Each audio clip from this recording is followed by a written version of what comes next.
Assalamualaikum warahmatullahi wabarakatuh. Perkenalkan, nama saya Misriana Rohmatin, nomor absen 9 dari kelas PAI 3A.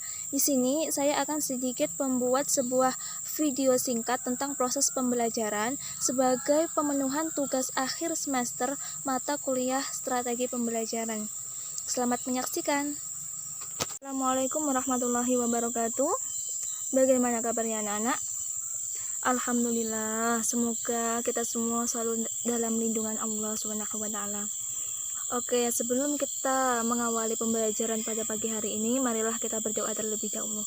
Liridhallahi ta'ala lahumul Fatihah. A'udzubillahi minasyaitonirrajim. Bismillahirrahmanirrahim. Alhamdulillahirabbil alamin arrahmanirrahim maliki yaumiddin. Iyyaka na'budu wa iyyaka nasta'in. Ihdinas siratal mustaqim. Siratal ladzina an'amta 'alaihim ghairil maghdubi 'alaihim waladdallin. Amin. Oke, apakah hari ini semuanya masuk? Alhamdulillah kalau masuk semua ya. Pembelajaran kita hari ini adalah mengenai tentang beriman kepada Nabi dan Rasul. Nah, siapa yang di sini paham atau mengerti tentang apa yang dimaksud dengan Nabi dan Rasul? Ya, Mbak Tiara, apa? Benar sekali. Jadi, Nabi dan Rasul itu adalah seseorang yang mendapatkan wahyu dari Allah Subhanahu wa taala. Namun yang membedakan antara Nabi dan Rasul adalah Nabi itu menerima wahyu hanya untuk dirinya sendiri. Sedangkan Rasul, dia menerima wahyu untuk dirinya sendiri dan juga berkewajiban untuk menyampaikan kepada semua manusia, seluruh umat manusia. Seperti itu. Nah, setelah mengetahui apa yang dinamakan dengan Nabi dan Rasul, selanjutnya kita akan memahami tentang beriman kepada Nabi dan Rasul. Ayo, siapa yang tahu di sini apa itu yang dinamakan dengan iman? Ayo, siapa yang tahu? Ya, benar. Iman adalah mempercayai dan meyakini akan sesuatu dengan pengakuan secara lisan, membenarkan dalam hati, dan mengerjakan dengan anggota, yakni perbuatan. Jadi secara singkatnya itu kita harus mengucapkan, jika kita sudah mengucapkan mengimani, berarti kita juga harus melakukan perbuatan sesuai dengan apa yang diimani tadi. Sebagai contoh seperti ini, kita beriman, kita bersyahadat kepada Nabi Muhammad. Jadi kita juga harus mencontoh apa yang diajarkan Nabi Muhammad, apa yang beliau lakukan, apa yang beliau ucapkan, apapun yang berkaitan dengan ajaran yang disampaikan oleh beliau, seperti itu. Seperti dalam hadis, beliau menjelaskan la tahdab, jangan marah. Di sini ada pengulangan kata sampai 3 kali.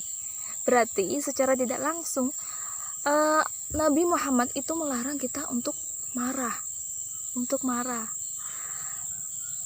Padahal untuk saya sendiri atau kalian semua, kemarahan itu sudah seperti mendarah daging. Setiap hari seperti dilakukan gitu loh. Ibu tanya, siapa yang sih tidak pernah marah? Ya, itulah kita. Masih kemarahan jika ada sesuatu yang tidak sesuai, ada masalah, teman kita nakal, itu kita langsung membawa emosi, langsung marah dengan meluapkan, dengan bentuk kejahatan, dengan kemaksiatan, atau dengan hal-hal yang membawa keburukan. Itulah kita. Makanya Nabi Muhammad melarang kita untuk marah. Ya seperti itu. Dampaknya sangat besar sekali. Nah, memang dalam kehidupan nyata ini, kita itu sulit untuk menerapkan iman yang asli, yaitu menyelaraskan antara ucapan dan juga perbuatan. Sulit sekali. Ibu juga masih belajar, tapi kalau kita tidak belajar, kita tidak akan bisa seperti itu. Karena ya inilah, menyelaraskan. Kita sudah berucap, meyakini, bersyahadat, tapi kita masih sering melakukan kejahatan, melakukan kemaksiatan, akhlak masih jelek, masih suka mengejek teman, masih suka ghibah, masih suka semuanya yang buruk-buruk kita lakukan, padahal Nabi Muhammad apa pernah mengajarkan seperti itu? Nah, itulah kesalahan kita. Kita sudah beriman tapi perbuatan kita tidak sesuai dengan apa yang kita ucapkan. Sulit sekali, memang sulit. Tapi walaupun sulit apapun, kita harus berusaha dan harus belajar. Ya, itulah ulasan singkat tentang keimanan.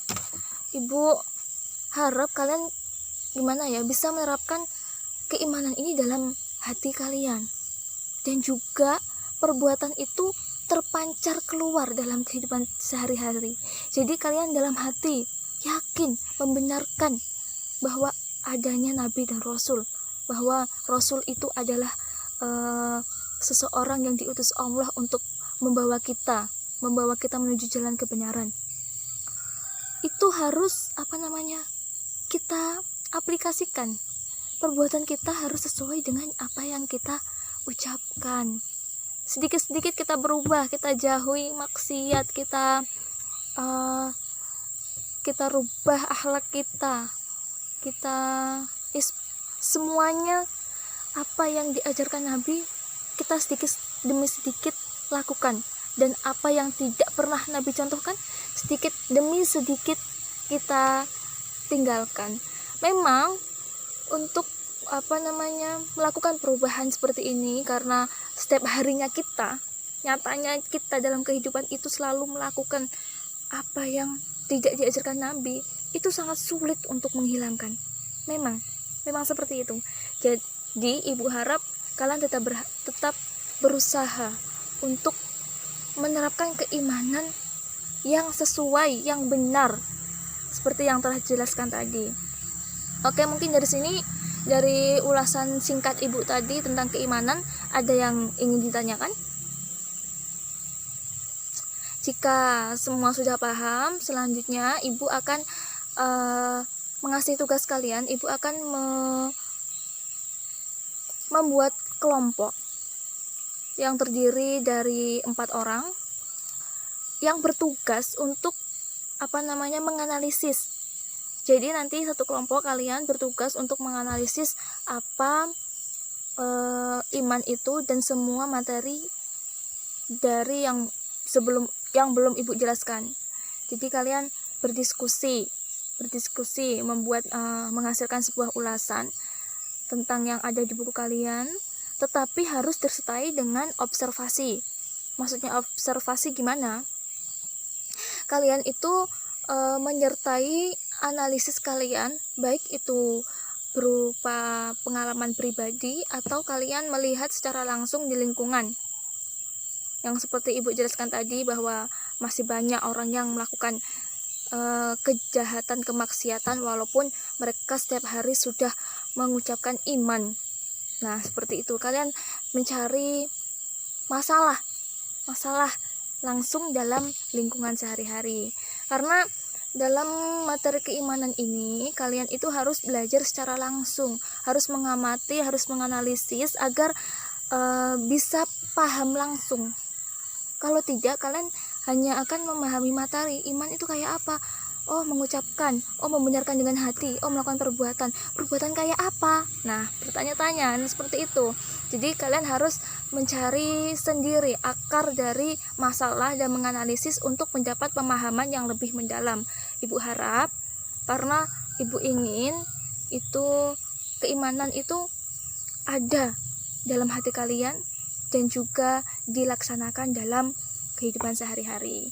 Untuk penyelesaian tugas ini, nanti kalian dapat presentasi di depan, semuanya presentasi giliran. Untuk biar kita sharing. Oh, ternyata di lingkungan sana seperti ini. Oh, menurut kelompok ini di lingkungan sana seperti ini. Nah, kita sharing untuk mendapatkan pemahaman atau pengetahuan yang lebih meningkat lagi. Mungkin hari ini itu saja yang dapat ibu sampaikan.